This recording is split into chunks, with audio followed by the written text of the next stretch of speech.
ہو رہی ہے عمر مثل برف کم، چپکے رفتہ رفتہ دم بدم.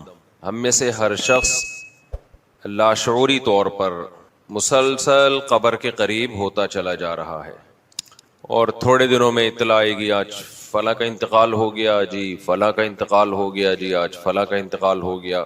میتیں جنازوں کی چارپائیوں پہ لیٹ لیٹ کے قبرستان کو بھر رہی ہیں، آباد کر رہی ہیں. شاعر نے کہا ہے نا، زمیں کھا گئی آسماں کیسے کیسے، ہوئے نامور بے نشاں کیسے کیسے.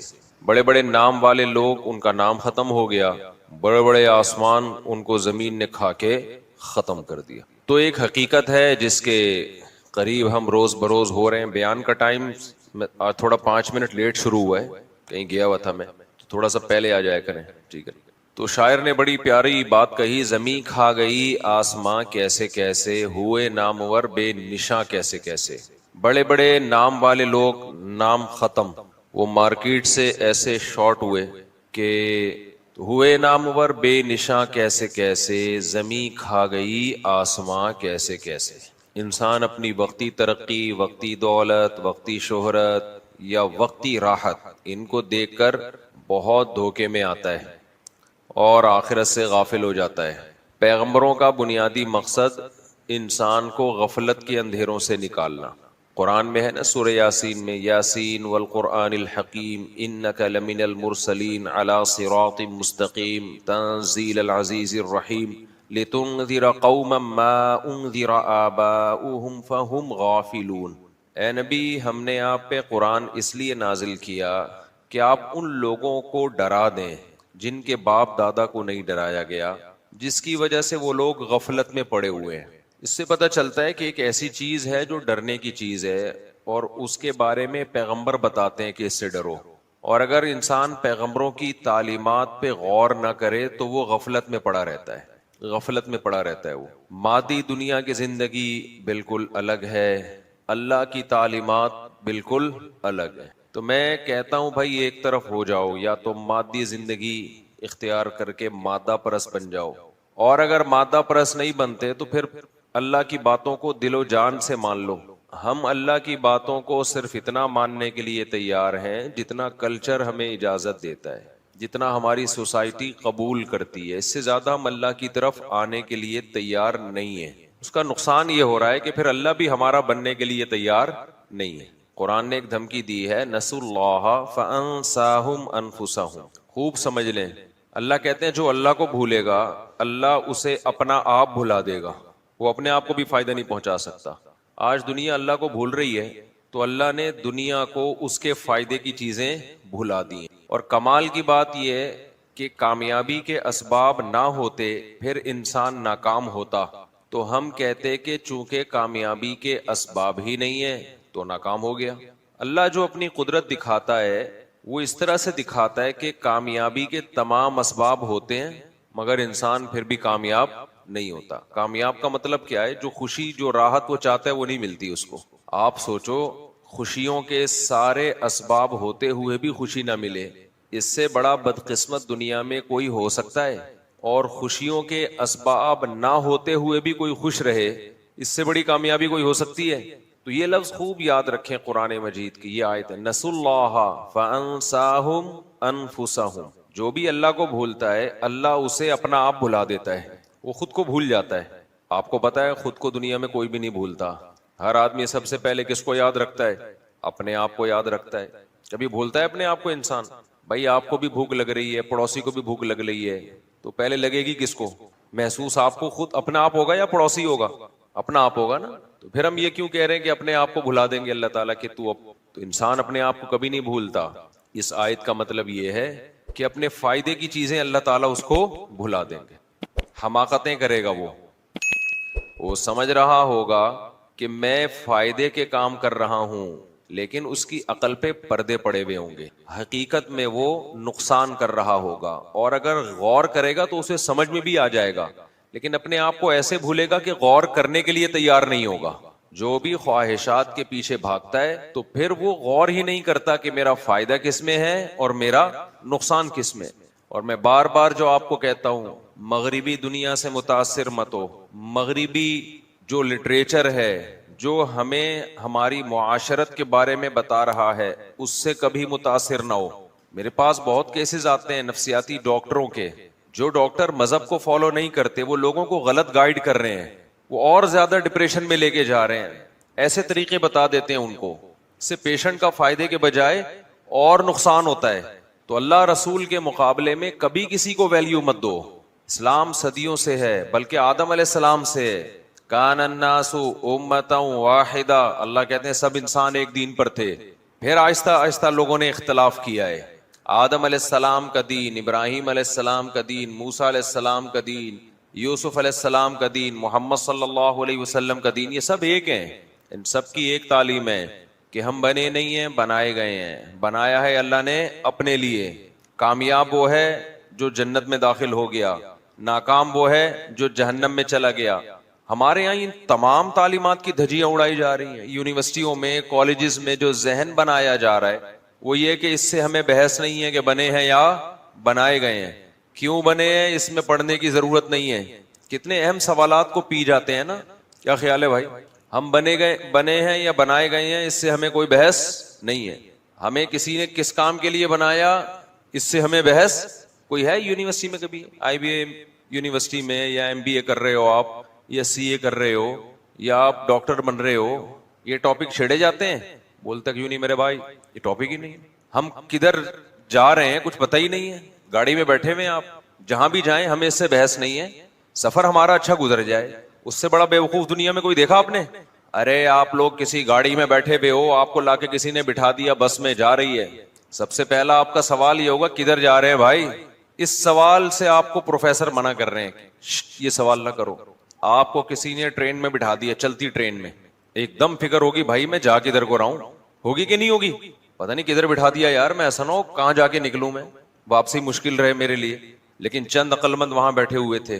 آپ پوچھ رہے ہو کہ یار ہم جا کدھر رہے ہیں, مجھے یہاں کس نے بٹھایا ٹرین میں, مقصد کیا ہے اس کا؟ وہ پروفیسر, لیکچرار, لمس یونیورسٹی کے سینئر پروفیسر وہ بیٹھے ہوئے تھے وہاں. آپ نے پوچھا سر ہم کدھر جا رہے ہیں, ہمیں یہاں ہم بیٹھے ہیں, بٹھایا گیا ہے ہمیں. کہتے اس کے بارے میں مختلف تھیوریز ہیں کہ ہمیں ٹرین میں خود بیٹھے ہیں یا بٹھایا گیا, یہ ہمارے لیے اتنا امپورٹنٹ نہیں. سر ہم جا کدھر کو رہے, سفر کا مقصد کیا ہے؟ بیٹا یہ ہمارے لیے امپورٹنٹ نہیں ہے. ہمارے لیے امپورٹنٹ یہ ہے کہ جتنے بھی یہاں اس بوگی میں بندے بیٹھے ہوئے ہیں, ان میں سے جب کسی کو پانی کی ضرورت ہو تو صاف پانی کا انتظام ہونا چاہیے. اس کو پانی کی ڈیفینیشن پتا ہونی چاہیے. ہائیڈروجن ڈائی آکسائڈ. دیکھو بیٹا, آپ ایک پڑھے لکھے میں اور ایک جاہل میں فرق یہ ہوتا ہے کہ جاہل کو پیاس لگتی ہے پانی پیتا ہے, پڑھے لکھے کو پتا ہوتا ہے پانی میں ہائیڈروجن کے 2 اور آکسیجن کا 1, ایسا ہی ہے نا, اس طرح مل کے بنتا ہے. سر ہمارا سفر ختم ہونے والا ہے, پتہ نہیں کدھر جا کے اترے ہم. بیٹا یہ نیچرل ہے, لوگ آتے ہیں ٹرینوں میں بیٹھتے ہیں اور کہیں نہ کہیں کسی نہ کسی اسٹیشن پہ, جس کو پیار سے لوگ ٹیشن بھی کہتے ہیں, کہیں نہ کہیں اتر جاتے ہیں. بیٹا ہم نے انسانیت کا سوچنا ہے. ہم نے یہی باتیں ہوتی ہیں نا آج کل, ہم نے کس کا سوچنا ہے؟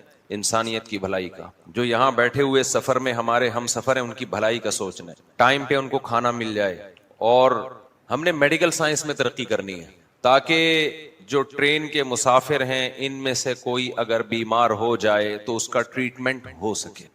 آپ عقل مند تھے, آپ کو یہی فکر لگی بھی ابے بھائی یہ میں جا کدھر کو رہا ہوں ہے بھائی, منزل کدھر ہے, پہلے اس کا تو جواب ملے. وہ کہہ رہے ہیں یہ مولویوں کی پرانی باتیں, پرانے قصے, ان بحثوں میں پڑھنے کا کوئی فائدہ نہیں.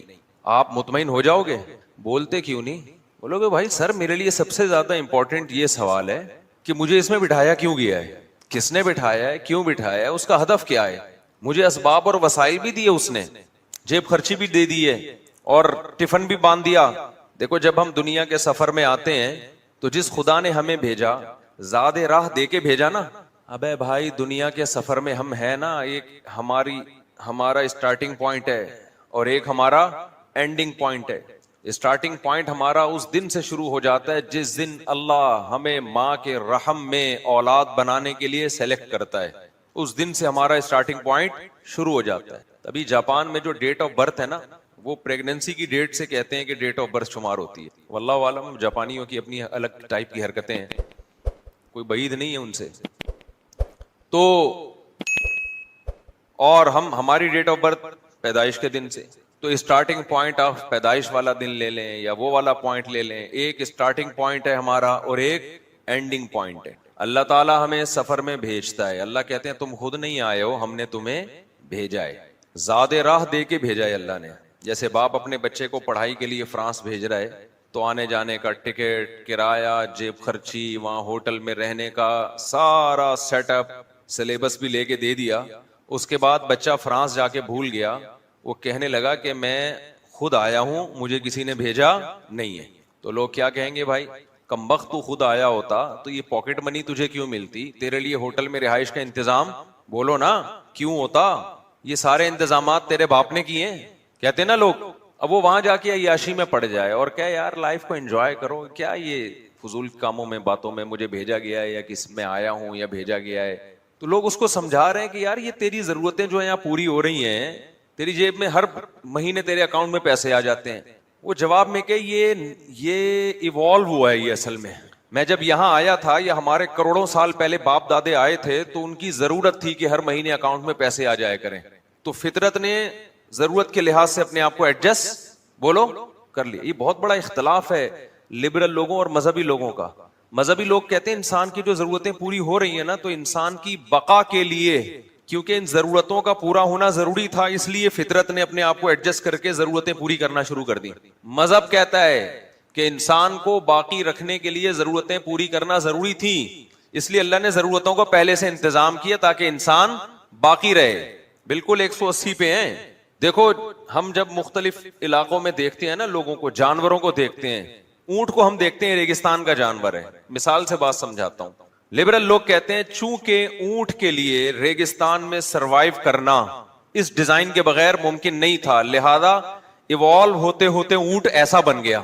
ابے سمجھ میں آ رہا ہے, یہ تو اونٹ کی بھی سمجھ میں آ جائے, اتنی آسان مثال دے رہا ہوں.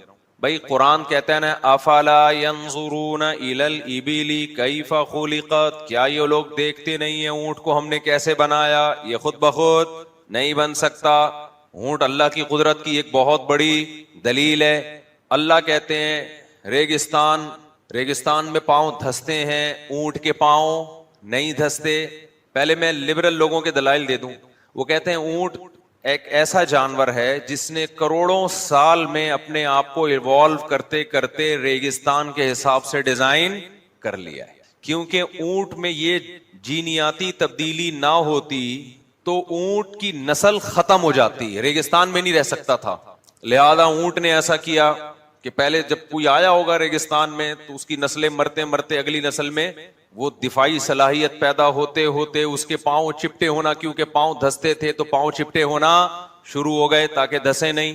پھر وہ جو جانور تھا ریگستان میں کھانا پینا نہیں ہوتا تھا تو اس کو بھوکا رہنا پڑتا تھا, تو آہستہ آہستہ اس کی باڈی نے ایسے ٹینک اندر پیدا کر دیے, اسٹوریج کے اسٹور پیدا کر دیے کہ خوراک بھی ذخیرہ ہو سکے اور پانی بھی کئی ہفتوں کا ذخیرہ ہو سکے.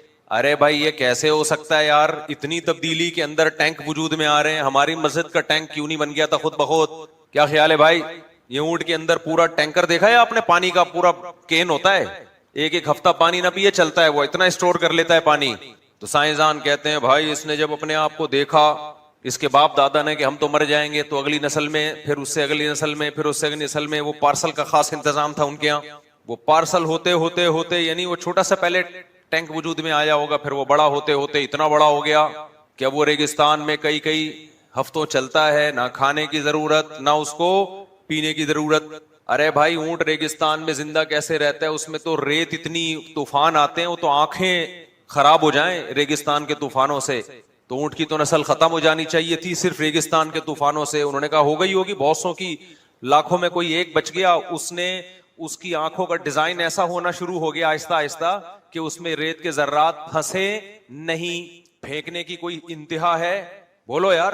جو خدا کے وجود کی دلیل تھی. اللہ کہتے ہیں افلا ينظرون الى الابل کیف خلقت, یہ اونٹ خود سے بن گیا ہے کیا؟ اللہ اس کے برعکس دلیل دیتے ہیں. اللہ کہتے ہیں کہ ایسا نہیں ہے کہ ریگستان میں ایک جانور تھا تو اس میں کے لیے سروائیو کرنا ممکن نہیں تھا, تو ماحولیاتی تبدیلی کی بنا پر وہ ایسا ترقی کرتا چلا گیا کہ اس کی گردن بھی لمبی ہو گئی, کیونکہ ریگستان میں درخت بھی کیا ہوتے ہیں؟ اونچے اونچے ہوتے ہیں. چھوٹی سی رہ گئی جو خدا کے وجود کی سب سے بڑی دلیل تھی. کیسا مذاق اڑایا ہے اس کا, یہ کہتے ہیں لاجک کی بات کرتے ہیں ہم سائنس کی بات کرتے ہیں. ہم مذہب کے ہوائی نظریات کو نہیں مانتے. ہم سائنس پروف دکھاؤ, پروف خدا کا پروف دکھانا آسان ہے, اونٹ ہے. لیکن خدا کا انکار کا پروف دکھانا بہت مشکل ہے. بہت بڑے بڑے جھوٹ فرض کرنے پڑیں گے آپ کو. خدا کہتا ہے یہ کائنات خود سے بنی ہوتی تو ریگستان میں اونٹ نہ بنتا. ریگستان میں ایک جانور کا زندہ رہنا بہت مشکل ہے, لمبے لمبے سفر کرنا بہت مشکل. ایسا بنایا اونٹ کو, اللہ کہتے ہیں تمہارے پاؤں زمین میں دھستے ہیں. ایک جانور کمپنی ڈیزائن کر رہی ہے, اس کے پاؤں زمین میں ریت میں نہیں دھسیں گے. اے اللہ تو چاہتا ہے ساری دنیا آپس میں کنیکٹ ہو جائے. پہلے زمانے میں بھی جو دنیا میں ملک آباد ہوئے اس کے لیے سفر ضروری ہے. ہم گدے گھوڑوں پہ اتنے لمبے لمبے سفر نہیں کر سکتے. اللہ نے کہا ایک ایسا جانور پیدا کر رہا ہوں جو لمبے لمبے ریگستان کے سفر کرے گا اور ریگستان کی گرمی اس پہ اثر نہیں کرے گی. اے اللہ ہم زاد راہ اپنے لیے لے کے جاتے ہیں ریگستانوں میں. انسان لے کے جاتا ہے نا جب عرب ریگستانوں کے سفر, مکہ سے شام جا رہے ہیں, مکہ سے سندھ کی طرف آ رہے ہیں, بیچ میں بڑے بڑے صحرائیں. اے اللہ ہم 100 آدمی 200 آدمی اپنے ناشتے کا کھانے کا انتظام کر سکتے ہیں, اونٹ کے کھانے کا انتظام ہم نہیں کر سکتے. ہمارا 1 مہینے کا ناشتہ اونٹ کا 1 نوالا. اگر اللہ میں ایسے کہتے کہ بھئی اونٹ کا کھانا بھی اپنے ساتھ لے کے جاؤ تو ہم اونٹ سے کہتے تو اکیلا چلا جا, ہم یہیں اچھے ہیں. کیا خیال ہے بھائی؟ اگر اللہ میاں کہتے, دیکھو ہم گھوڑا لے کے جاتے ہیں تو گھوڑے کا چارہ اپنے ساتھ لے کے جاتے ہیں نا. ماہرین گھوڑی یاد سے پوچھ لیں آپ, یا تو وہ سفر ایسی جگہ کر رہے ہوں گے جہاں گھاس پھوس ہوگی. لیکن ریگستان میں اگر سفر ہے, گھوڑا زندہ نہیں رہ سکتا, اس کا زیادہ راہ, اس کا چارہ لے جانا پڑے گا. اور لے جا سکتے ہیں, وہ اتنا نہیں کھاتا وہ. اور اس کا چارہ بھی آپ نے اگر گھوڑے کا لے کے جانا ہے تو لاد کے اونٹ پہ ہی لادنا پڑے گا. وہ آپ شاپر میں ڈال کے نہیں لے جا سکتے. اس کے لیے بھی اونٹ کا سہارا چاہیے آپ کو, گھوڑے کو زندہ رکھنے کے لیے. اونٹ کے لیے کون سہارا بنے گا؟ کاش سمجھ میں آ جاتی, آپ لوگوں کی سمجھ میں نہیں آ رہی ہے. میں بہت پریشان ہوں. ایک صاحب نے بھی کتاب لکھی ہے نظریہ ارتقاء پہ نا, مجھے کہنے لگے آپ پڑھے, میں نے یہ یوں کر کے ثابت کیا ہے. میں نے کہا اپنے پاس رکھ لے بھائی. میں نے کہا اتنی لمبی کتاب اس ٹاپک پہ بنتی ہی نہیں ہے. 2 اور 2 4 کی طرح ہمیں جواب دے دو بھائی. 2 اور 2 4 کی طرح چند باتوں کا جواب دے دو یار. چینجر کے بغیر چینجنگ نہیں ہوتی, کریٹر کے بغیر کریٹنگ کیسے ہو گئی؟ چینجنگ تو آسان ہے, جب وہ نہیں ہو رہی تو بن کیسے گئے؟ میں نے کہا اس پہ کتاب لکھ لے بھائی تو پھینکنے پر گورنمنٹ کی طرف سے کوئی پابندی نہیں ہے. میرا ٹاپک یہ نہیں تھا, لیکن اب چھیڑ دیا ہے, اونٹ پہ آ گئے ہیں تو اب اونٹ کو گھر تک تو پہنچائے نا. ویسے بھی وہ سواری کے لیے. تو اب آپ مجھے ایک بات بتاؤ, زاد راہ کے لیے اونٹ کا زاد راہ کوئی لے جا سکتا تھا؟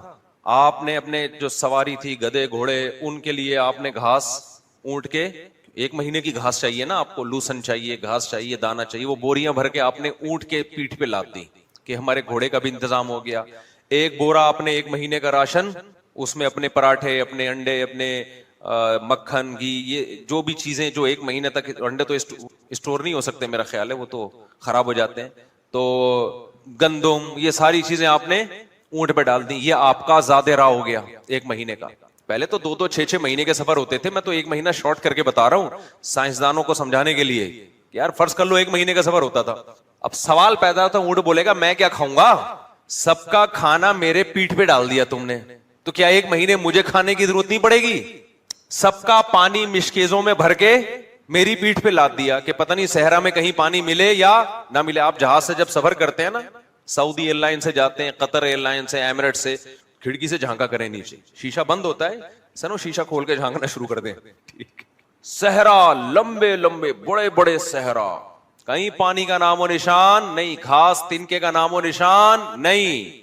اب جناب 1 مہینے کا راشن سارا آپ نے کس پہ ڈال دیا؟ بولو یار. کیمل پہ ڈال دیا, اونٹ پہ ڈال دیا.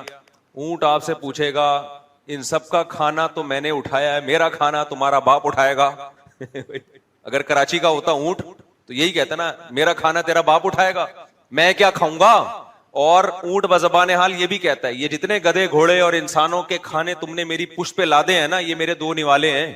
میرا دل آ گیا نا پلٹ کے ایسے سڑپ کر جاؤں گا میں. اونٹ ٹھیک ٹھاک کھاتا ہے, ہم نے ابھی بقرعید میں رکھا تھا نا, بقرعید میں 4 دن کے لیے اونٹ پالا ہم نے, تو ہمیں اندازہ ہو گیا یا تو بچے پال لو یا اکیلا اونٹ پال لو, دونوں میں سے ایک چیز ایٹ اے ٹائم پالی جا سکتی. لیکن ویسے ایک بات ہے, اونٹ پالیں گے تو بچے بھی آسانی سے پل جاتے ہیں, بچے بڑا انجوائے کرتے ہیں اونٹ کو. اچھا اونٹ جتنا لمبا چوڑا ہوتا ہے نا, ایسا شرارتی ہوتا نہیں ہے, اتنا ہی سیدھا شریف ہوتا ہے.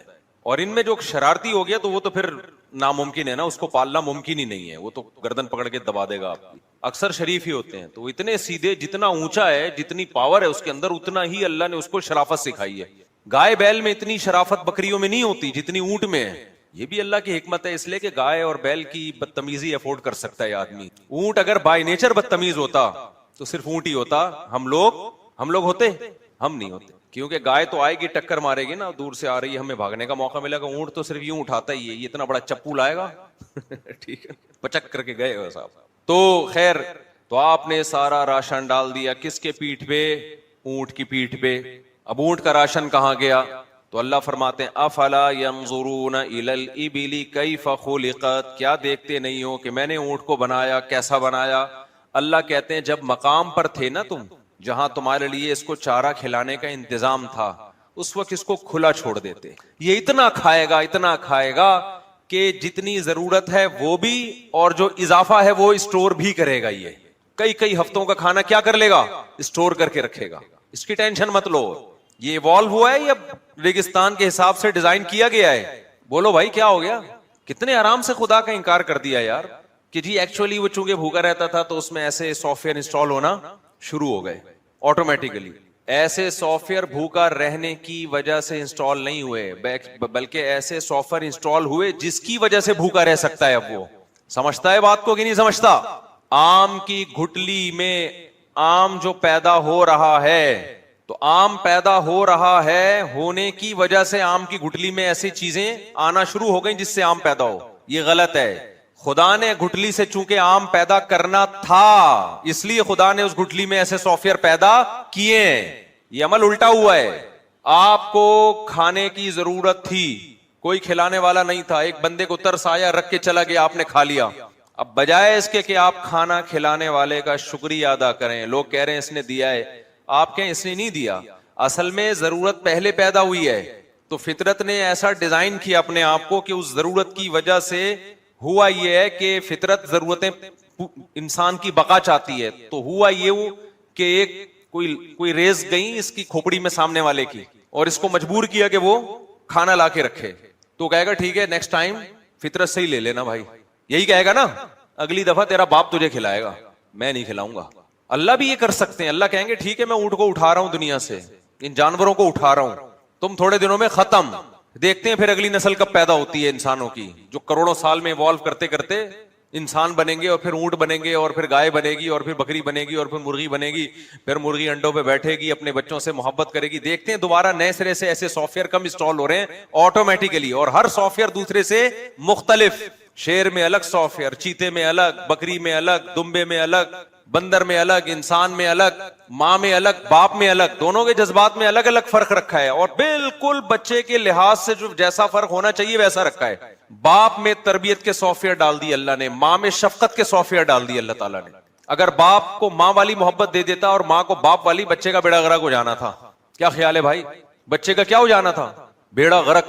ماں کو ممتا دی ہے, باپ کو ممتا نہیں دی ہے.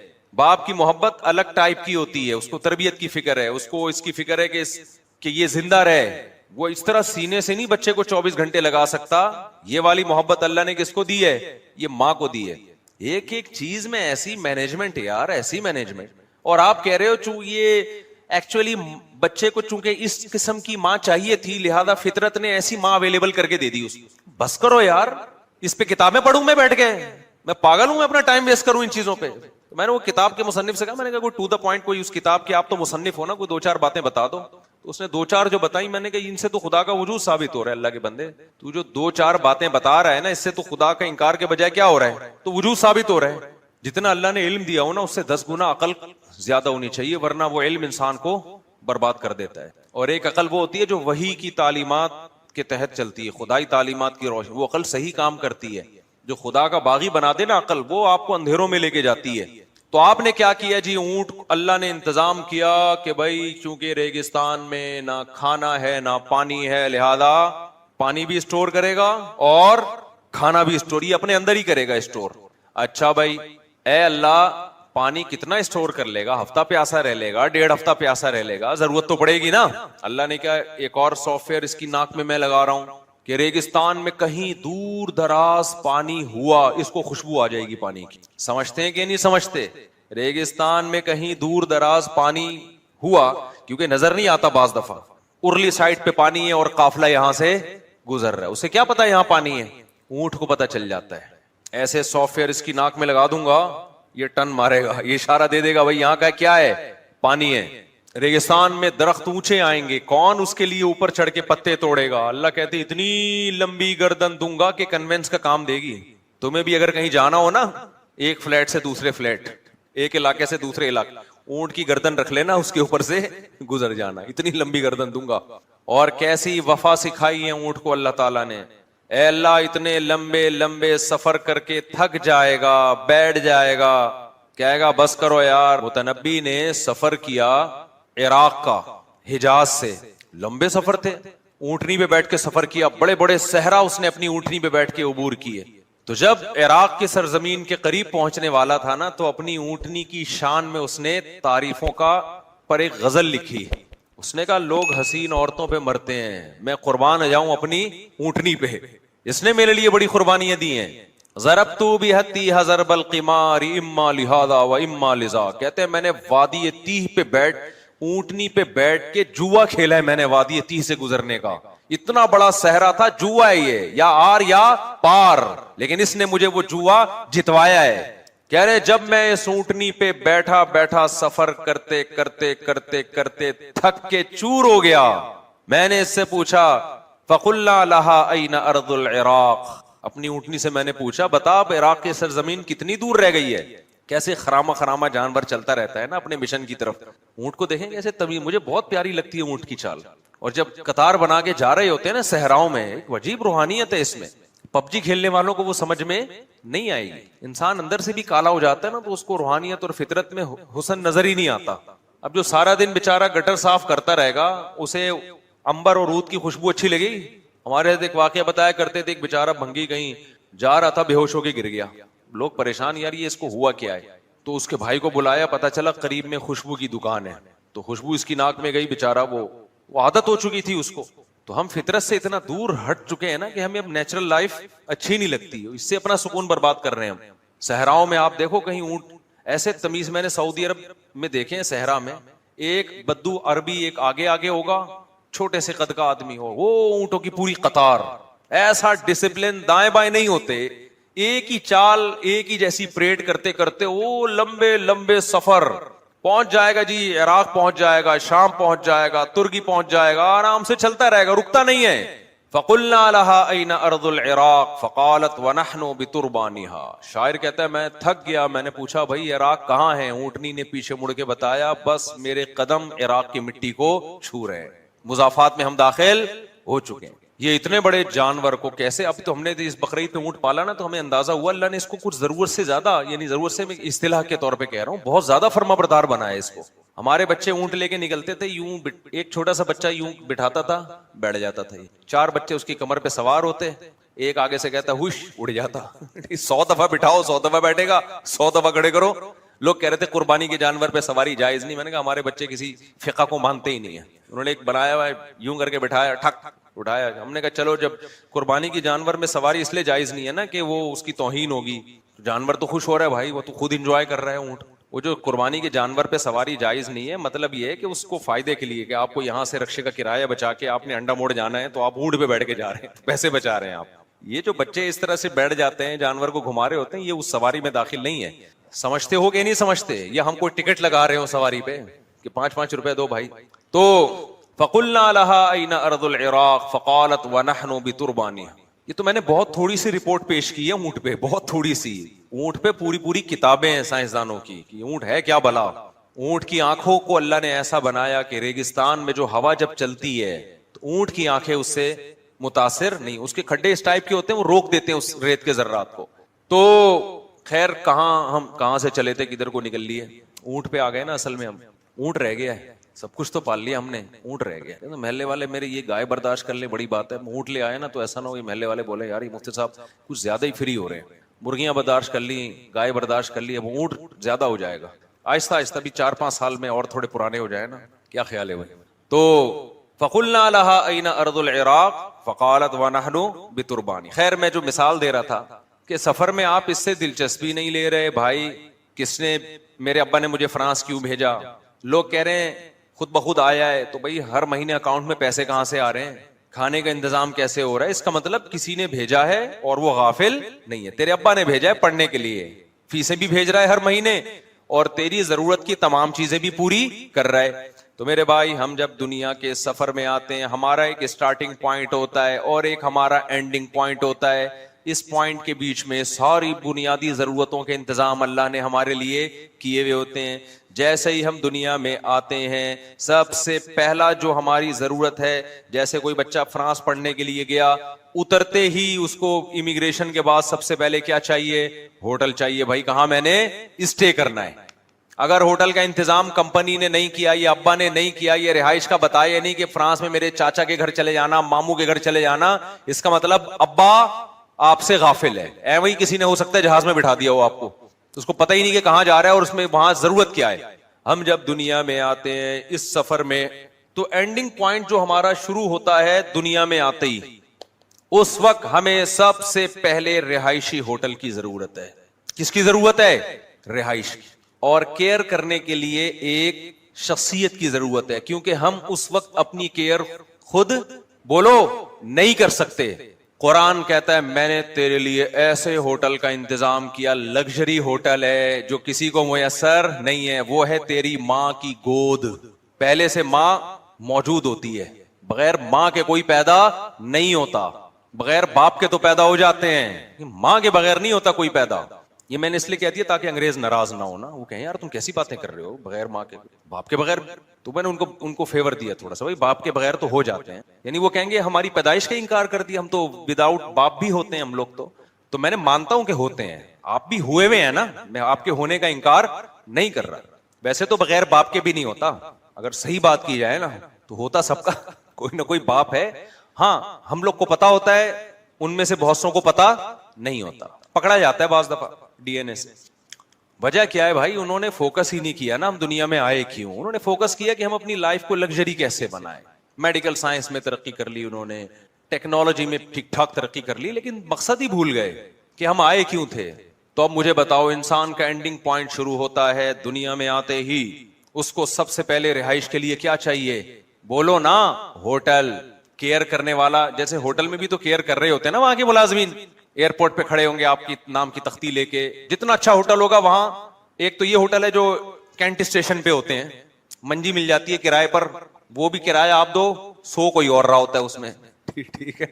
یہ بھی ہوٹل ہے غریبوں کے بیچاروں کے, لیکن غریب زیادہ گہری نیند سو رہے ہوتے ہیں, میں نے یہ دیکھا ہے. خیر, تو دنیا میں جیسے ہی آئے اللہ نے ایک لگژری رہائش کا انتظام کیا. وہ رہائش کیا ہے ماں کی گود. کیسا تڑپتا ہے بچہ ماں کی گود کی طرف, کیسا سکون ملتا ہے ماں کے ساتھ چپکنے میں. گھروں میں بچے پیدا کیا کرو, فطرت کی عکاسی نظر آتی ہے, ماں کی ممتا نظر آتی ہے. تمہیں بیوی سے محبت ہو جائے گی, یار اتنا پیار دے رہی ہے بچے کو, کیونکہ جو تمہارے ساتھ ایٹیٹیوڈ تھا نا اس میں تمہیں, یعنی بعض لوگوں کی بات کر رہا ہوں, اس میں پیار شارٹ نظر آیا تمہیں, تو تم یہ سمجھے اس کے سینے میں دل ہی نہیں ہے. بچہ پیدا ہوتا ہے تو تمہیں ایسا لگے گا دل صرف اسی کے سینے میں ہے, باقی سب دل لیس لوگ ہیں. میں جب یہ ماسیاں دیکھتا ہوں نا جو روڈوں پہ پھر رہی ہیں بیچاری, جن کا کوئی گھر بار نہیں ہے, کیسے دھکے کھا رہی ہیں, اور ان کی گود میں چھوٹے بچوں کو دیکھتا ہوں کہ یہ روڈ پہ دھکے کھاتی پھر رہی ہے, ماری ماری پھر رہی ہے, اپنا بچہ نہیں چھوڑ رہی. کاش اس بچے کو بڑے ہو کر قدر ہو جائے کہ میری ماں نے اس وقت جب مجھے کوئی سینے سے لگانے کے لیے, جب مجھے کوئی تیار نہیں تھا, اس نے میری کیسی کیئر کی ہے. آپ دیکھ لیں جو روڈوں پہ بیچاری غریب عورتیں گھوم رہی ہوتی ہیں, جن کا کوئی گھر نہیں ہوتا, ایک میلا کچیلا سا بچہ ان کی گود میں, پھٹے پرانے سے کپڑے. اس بچے کو نہیں پتا تیری کیئر کے لیے خدا نے کیسا انتظام کیا ہے, تیری کیا ویلیو سوسائٹی میں, کیسے دھکے کھا رہی ہوتی ہے. بچہ بڑا ہو کر اپنی ماں کی وہ محنت بھول جاتا ہے. پھر یہ بچہ جب ماں کی آنکھوں میں آنکھیں ڈال کے بات کرے گا, بدتمیزی کرے گا, بتاؤ خدا کو غضب نہیں آئے گا کہ تو کر کیا رہا ہے, کس کے سامنے تو آواز اونچی کر رہا ہے. میں جب بھی یہ منظر دیکھتا ہوں اس سے راہ نہیں جاتا, میرا دل چاہتا ہے میں اس کی ویڈیو بناؤں اس بچے کی. دیکھ تیری ماں بھوکی پیاسی روڈ پہ بیٹھی ہوئی, کبھی ادھر بھیک مانگ رہی, کبھی ادھر بھیک مانگ رہی, اور تجھے دودھ بھی پلا رہی ہے. دیکھ کتنے سال تک تو میلا کچیلا تھا نا, دیکھنے میں بھی کوئی اٹریکٹیو نہیں تھا تو. میرا دل چاہتا ہے میں اس کی ویڈیو بناؤں, بچہ جب بڑا ہو جائے نا تو اس کو یہ ویڈیو دکھاؤں میں کہ تو جو آج 5-6 فٹ کا قد نکالا ہے نا تو نے, اور محلے کا دادا بنا ہوا گھوم رہا ہے, ایک وقت تجھ پر ایک طویل عرصہ تیرے اوپر یہ گزرا ہے جس وقت تجھے کسی نے سہارا, بولو کسی نے سہارا نہیں دیا, اس نے سہارا دیا تجھے, جس کی آج تیری نظر میں کوئی ویلیو نہیں ہے. تو اپنے باس کے سامنے تو آواز نہیں اونچی کرے گا کبھی بھی. میں نے دیکھا ہے بڑے بڑے غصے کے تیز تکبر والے باس کے سامنے کبھی نہیں چیختے, کچھ بھی کر رہا ہو سر سر سر سر کر کے مکھن لگاتے رہیں گے, چاپلوسی کرتے رہیں گے. میں نے نہیں دیکھا ایئر ہوسٹس کبھی مسافروں کے سامنے چیخی ہو, برداشت کرے گی. کبھی دیکھا آپ نے جہازوں میں ایئر ہوسٹس کو کسی پیسنجر کے سامنے چیختے ہوئے؟ جتنا بھی بدتمیزی کر لے پیسنجر, ایئر ہوسٹس کو حکم ہے کیا کرنا ہے, اف نہیں کرنا ان کے سامنے, وہ نہیں کرے گی اف. ماؤں کے سامنے چیختے ہوئے ہم نے بیٹے بھی بہت دیکھے اور بیٹیاں بھی بہت دیکھی ہیں, اور اب تو بہت زیادہ دیکھ رہے ہیں. خدا کی قسم یہ سائنس اور ٹیکنالوجی جس پہ تمہیں فخر ہے نا, اگر تم باپ کے سامنے خاموش رہنا نہیں سیکھے, ماں کے سامنے آواز پس کرنا تم نے اگر نہیں سیکھا, خدا تمہاری اس تمام تر ٹیکنالوجی اور ترقی کے باوجود تمہیں جہنم کی آگ میں جھونک دے گا, وہ ڈال دے گا. اور قرآن دھمکیاں دے کے کہتا کیا ہے, ان ذالک علی اللہ یسیر, یہ کام اللہ پہ بہت آسان ہے. یہ نہ سمجھنا کہ آگ میں نہیں ڈالے گا وہ. تھوڑا سا ٹھنڈا پانی دے. خدا نے ماں باپ کے سامنے اونچی آواز سے بات کرنے کی ہمیں پرمیشن, بولو بھائی, نہیں دی ہے. اس کی وجہ ہے کہ ہم اپنے بچپن کو بھول جاتے ہیں, خدا بولو نہیں بھول. آج اخلاق اخلاق اخلاق, دوستوں سے خوش اخلاقی, گرل فرینڈ سے خوش اخلاقی, کوئی ثواب نہیں ہے گرل فرینڈ سے اچھے اخلاق سے بات, یہ کوئی ایٹیٹیوڈ نہیں ہے, یہ درندگی ہے, حیوانگی ہے. نبی نے فرمایا تمہارے اخلاق کا سب سے زیادہ مستحق کون ہے؟ صحابی نے پوچھا نا یا رسول اللہ, یہ ایسا ٹاپک ہے جس پہ مجھ سے چینج ہی کرنا پڑے گا, کبھی اکیلے میں ملیں گے تو بیٹھ کے بات کریں گے اس پہ انشاءاللہ. وہ بات کیا چل رہی تھی, ہم تو ٹرین میں اونٹ پہ بیٹھے ہوئے تھے, اونٹ سے اترنا ہی نہیں چاہیے تھا, وہ بات ہی بھول گیا یار. میں نے یہاں بندہ بٹھایا ہوا ہوتا تو ٹاپک کیا چل رہا تھا, نہیں یہ تو ٹاپک, جی ہاں میں ہی عرض کر رہا تھا, میں ایک مثال دے رہا تھا کہ انسان کا جو اسٹارٹنگ پوائنٹ ہے وہ کہاں سے شروع ہوتا ہے, جو سفر میں جب آتا ہے, جس دن ماں نے بچہ جنا ہو تو اللہ اس کے لیے ایک لگژری رہائش کا انتظام کرتے ہیں جس کو کیا کہا جاتا ہے, ماں کی گود. یہاں سے بات شروع ہوئی. جیسے ہی آپ ہوٹل میں جاتے ہیں, کہیں سفر پہ آپ ہوں, تو نہا دھو کے سب سے پہلے آپ کو کس چیز کی فکر ہوتی ہے, کھانے کی. آپ کے ابا نے اس کا بھی انتظام کیا ہوا تھا, اس کا مطلب آپ آئے نہیں ہیں, آپ کو کسی نے بھیجا ہے. بچہ جب دنیا میں آتا ہے تھوڑی دیر میں اسے لگتی ہے بھوک, ایسا بہترین انتظام اللہ نے اس کے لیے کیا, ماں کی چھاتی میں 2 چشمے جاری کر دی. ڈاروین کا باپ 100 دفعہ مر کے 100 دفعہ پیدا ہو جائے, اس بات کا جواب نہیں دے سکتا کہ یہ کیسا نیچر کا اتفاق ہے کہ ادھر دنیا میں آیا اور ادھر ماں کی چھاتیوں میں 2 بہتے ہوئے چشمے جاری کر دیے, اور ایسے چشمے کہ اس سے زیادہ سوٹیبل خوراک بچے کے لیے ہزاروں سال میں بھی سائنسدان محنت کر کے مشینوں کے ذریعے نہیں بنا سکے اب تک. فطرت سائنسدانوں سے بھی زیادہ ذہین ہو گئی بھائی, ہے بھائی, سائنسدان اب تک ایسا دودھ نہیں بنا سکے جیسا نیچر نے بچے کے لیے بنا دیا. یہ بنا نہیں ہے, یہ بنایا گیا ہے, یہ آرڈر پہ مال تیار ہوا ہے, یہ خود بخود نہیں ہوا. پھر جب آپ ہوٹل میں کہیں سفر پہ جاتے ہو, آپ کو ضرورت ہوتی ہے کھانے کی, تو آپ پوچھتے ہو کھانا کہاں سے ملے گا. بچے کو کھانے کا انتظام ہے لیکن بچے کو پتا نہیں ہے ملے گا کہاں سے. اللہ نے بچے کے دماغ میں ایسے سافٹ ویئر ڈال دیے پیدا ہوتے ہی, جب اسے دنیا میں کچھ بھی نہیں پتا ہوتا, لا تعلمون شیئا, اللہ کہتے تمہیں کچھ بھی پتا نہیں ہے, لیکن ایک چیز پتا ہوتی ہے اس کو کہ مجھے دودھ کہاں سے ملے گا اور میرے حلق میں اترے گا کیسے. کچھ چوسنے کا عمل جو ہے یہ بھی فطرت نے سکھایا ہوا ہے اس کو, یہ بھی سکھایا ہوا ہے قدرت نے. پھر اللہ فرماتے ہیں وَجَعَلَ لَكُمُ السَّمْعَ وَالْأَبْصَارَ وَالْأَفْئِدَةَ, دنیا میں سروائیو کرنے کے لیے جتنے بھی انسٹرومنٹ چاہیے تھے تمہیں, جتنے بھی بنیادی ضرورت کی چیزیں تھیں وہ ساری ہم نے پیدا ہوتے ہی پرووائڈ کر دیں. تمہاری کھوپڑی میں 2 آنکھیں لگا دیں تاکہ تمہیں دیکھنے کے لیے راستہ نظر آئے, تمہارے دماغ میں 2 کان فٹ کر دیے تاکہ تمہیں لوگوں کی آوازیں سمجھ میں آئیں اور کمیونیکیشن میں آسانی ہو. ایسے جیسے ابا نے موبائل میں بیلنس ڈال کے بھیجا ہو آپ کو فرانس, بیٹا وہاں پہنچتے ہی فون کر لینا. ایسا نہ ہو کہ کوئی کمیونیکیشن میں کوئی مسئلہ آئے تو تمہارے لیے مسائل کھڑے ہو جائیں. اللہ کہتے ہیں موبائل فون میں نے تیری کان میں لگا دیا ہے. لوگ جب تجھ سے بات کریں گے تو فون کی ضرورت نہیں ہے, جب وہ بات کریں گے تو وہیں سے ریز نکلیں گی اور تیرے کانوں کے پردوں سے ٹکرائیں گی اور وہیں سے ان کو میں آواز کی لہروں میں تبدیل کر دوں گا. آپ کیا سمجھتے ہو یہ کان کے پردے کیا یہ قدرت کا کم شاہکار ہے کیا؟ آنکھ سے کیوں سنائی نہیں دے رہا؟ گوشت تو وہ بھی ہے. دماغ زبان سے کیوں سنائی نہیں دے رہا؟ ناک سے کیوں سنائی نہیں دے رہا؟ صرف کانوں سے کیوں سنائی دیتا ہے؟ اتنا سا باریک پردہ ہے, اس میں ایسے سافٹ ویئر لگا دیے ہیں کہ آواز کی لہریں جب ٹکراتی ہیں وہ ریورس ہوتی ہیں, وہ ایسی لہروں میں چینج ہوتی ہے کہ دماغ کو پتہ چلتا ہے کہ کیا بول رہا ہے یہ. سمجھ میں آ رہی ہے بات کہ نہیں آ رہی ہے؟ آپ ہاتھ سے سن سکتے ہو, صرف کان ہے جس میں ایک باریک پردہ ہے, اس میں ایسے سافٹ ویئر ہیں کہ یہ فرق کر لے گا کہ سامنے والا کیا کہہ رہا ہے, کتنی اونچی آواز سے کہہ رہا ہے. وَجَعَلَ لَكُمُ السَّمْعَ وَالْأَبْصَارَ, کہتے ہیں آنکھیں بنائی میں نے. ماں باپ سے زیادہ احسان کس کا ہے بھائی؟ اللہ کا. آج اللہ کے سامنے بھی چیخ رہے ہیں, ماں باپ کے سامنے بھی چیخ رہے ہیں. اور یہ بااخلاق طبقے کی بات کر رہا ہوں میں, بد اخلاقوں کی بات نہیں کر رہا. بہت سے بد اخلاق ہم نے دیکھے ہیں, دوستوں سے لڑتے ہیں, باس سے لڑتے ہیں, باپ کے سامنے آواز کیا ہو جاتی ہے؟ پست ہو جاتی ہے ان کی. ماں کے سامنے آواز پست ہو جاتی ہے. خدا کو یہ زیادہ محبوب ہے, خدا کے حکم کے آگے سر کو جھکا لیتے ہیں, خدا سے اونچا نہیں بولتے. خدا سے اونچا بولنا کیا ہے جب اللہ کا حکم سنایا جا رہا ہے اور آپ اسے تکبر سے نظر انداز کر دو. کتنے لوگ ہیں یار, میں شریعت نہیں مانتا, میں ان مولویوں کی باتیں نہیں مانتا. بھائی یہ کاروبار کا طریقہ حرام ہے, اب ان مولویوں کے چکر میں نہیں پڑو. نہ پڑھو میرے بھائی, مولوی تو بیچارہ خدا کا پیغام پہنچا رہا ہے, نہ پڑھو. آپ کیا سمجھتے ہو ہمارا نقصان ہو جائے گا؟ کل مجھے کسی نے کہا کہ ٹک ٹاک پہ لڑکیاں بہت زیادہ بےہودہ لباس میں آ رہی ہیں, اس کو روکیں. میں نے کہا جانے دو جہنم میں, جانے دو, بہت بڑی جہنم اللہ کی, اٹھا کے آگ میں پھینک دے گا. وہ نہیں, اس کو کوئی ٹینشن نہیں ہے خدا کو. جب یہ لڑکی پیدا ہوئی تھی اس کی ماں کی چھاتیوں میں خدا نے دودھ پیدا کیا نا اس کے لیے. یہ اندھی ہے کیا, نظر نہیں آ رہا اس کو؟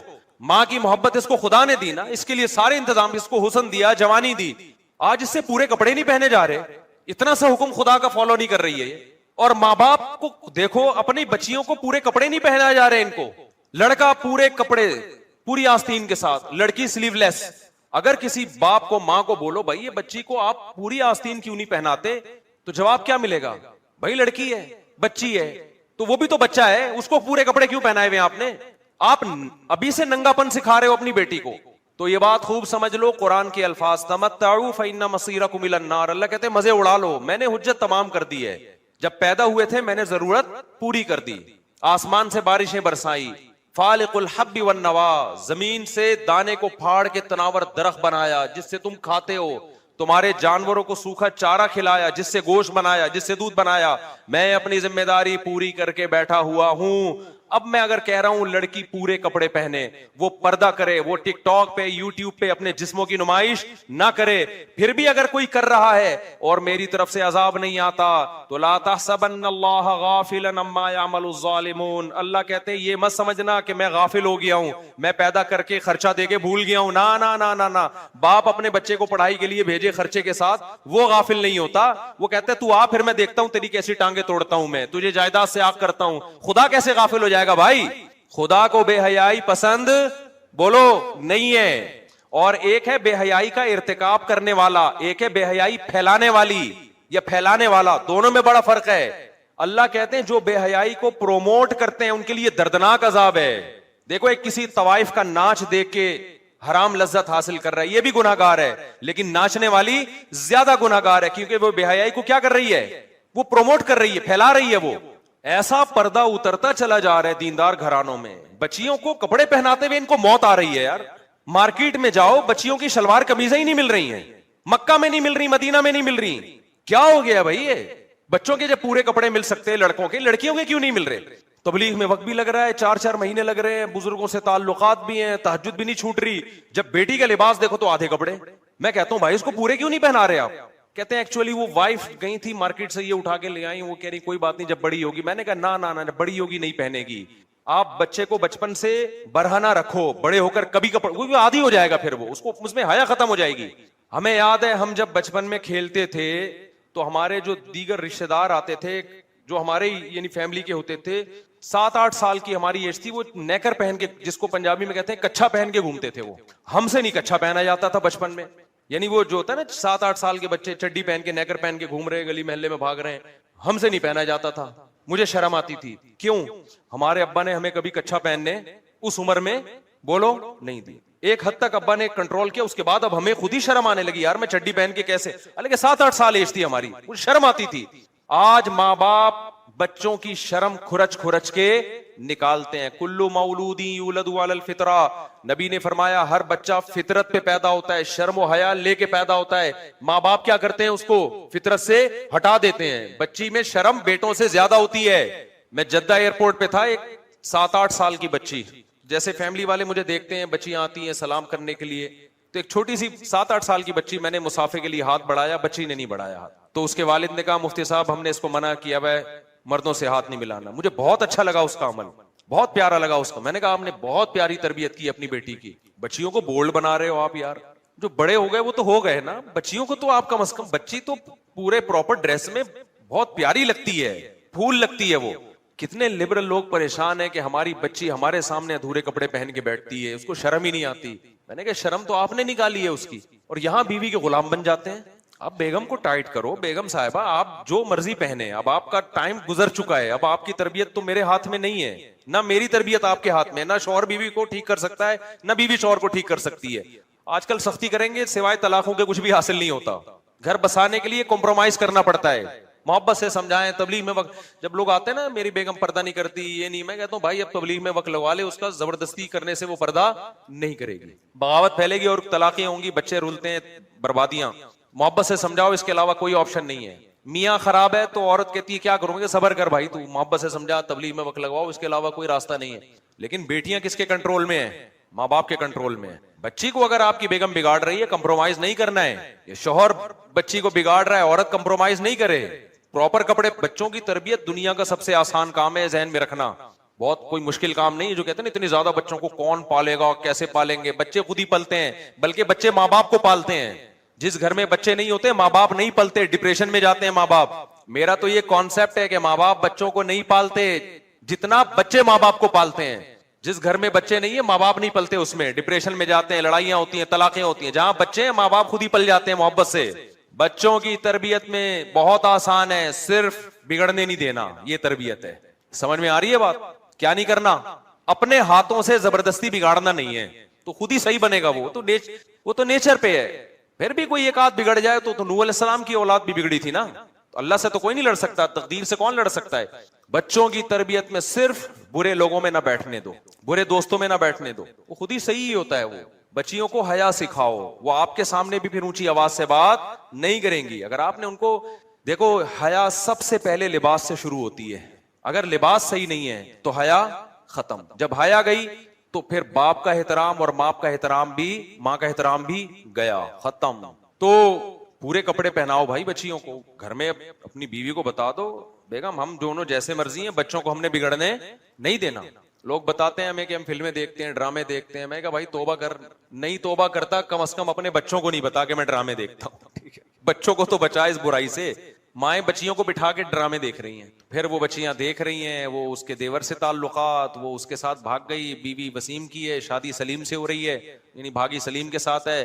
شوہر نے کچھ زور سے بات کی تو بیگم آگے سے رپلائی اس سے بھی زیادہ اونچی آواز سے. مائیں بچیوں کو بتایا کرتی تھیں بیٹا سسرال میں 4-5 سال برداشت کرنا ہے, یہی ہوتا تھا نا, پھر تمہاری حکومت ہوگی سسرال میں. شروع میں ساس کو 5-6 سال کی کہانی ہے, برداشت کر لو. سسر صاحب کی اونچ نیچ برداشت کو, ان کو اپنا باپ اور ماں مان لو, اونچی آواز سے بات مت کرو, تھوڑا کمپرومائز کر لو. جب 2-4 بچے ہو جائیں گے اس گھر کی تم ہی مالکہ ہوگی. تو گھر بس جاتے تھے, پھر عورت عیش کرتی تھی. لیکن اب کیا ہو رہا ہے, بچیاں جاتی ہیں, جیسے ہی تھوڑی سی ساس نے کوئی بات کی, بھائی بڑے ہیں نا وہ, تھوڑی بہت ہو سکتا ہے اونچی نیچ ہو سکتی ہے, فوراً ماں کو فون کیا, ماں نے کہا آجا, باپ نے کہا آجا میں دیکھتا ہوں اس کی ایسی کی تیسی. گھر تباہ کر رہے ہیں سسر بھی, یعنی جو بچیوں کے باپ بھی اور بچیوں کی ماں بھی. ذرا سی بات پہ, وہ ایک لڑکی کی شادی ہوئی نا, پہلی رات کو ہی گھر آ گئی. یہ میں موبائل پہ سنا رہا ہوں, فون موبائل پاس ہوتا ہے نا, پہلے زمانے میں جب پھڈا ہوتا تھا